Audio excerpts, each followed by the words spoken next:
अवधपुरी सन सासुर आहा के।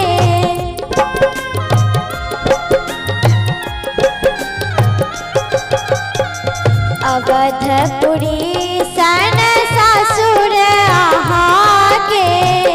अवधपुरी सन सासुर आहा के। मिथिलापुरी सन नैहर है सिया। मिथिलापुरी सन नैहर है सिया। आहा पाबी गेलो राम सन बर है सिया। आहा पाबी गेलो राम सन बर है सिया।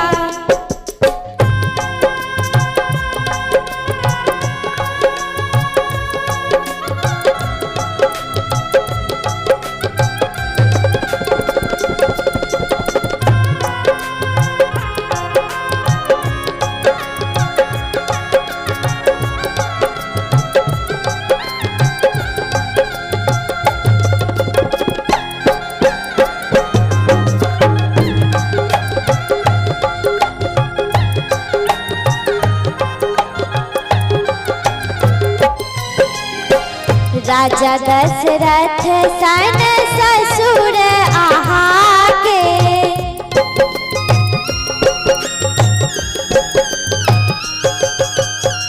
राजा दशरथ सन ससुर आहा के। राजा दशरथ सन ससुर आहा के। राजा जनक सन पिता है सिया। राजा जनक सन पिता है सिया। आहा पाबी गेलो राम सन बर है सिया।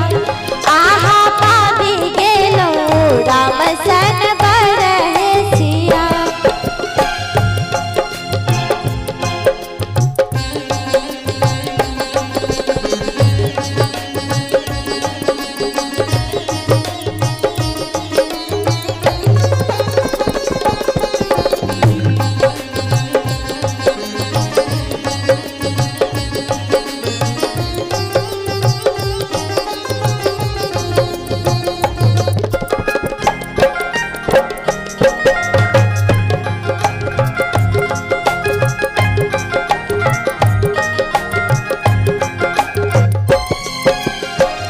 रानी कौशल्या सन सासु आहा के।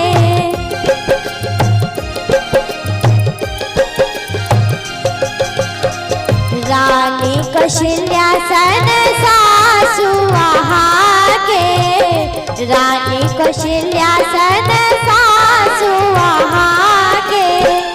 रानी सुनैना सन माई है सिया। रानी सुनैना सन माई है सिया। आहा पाबी गेलो राम सन बर है सिया।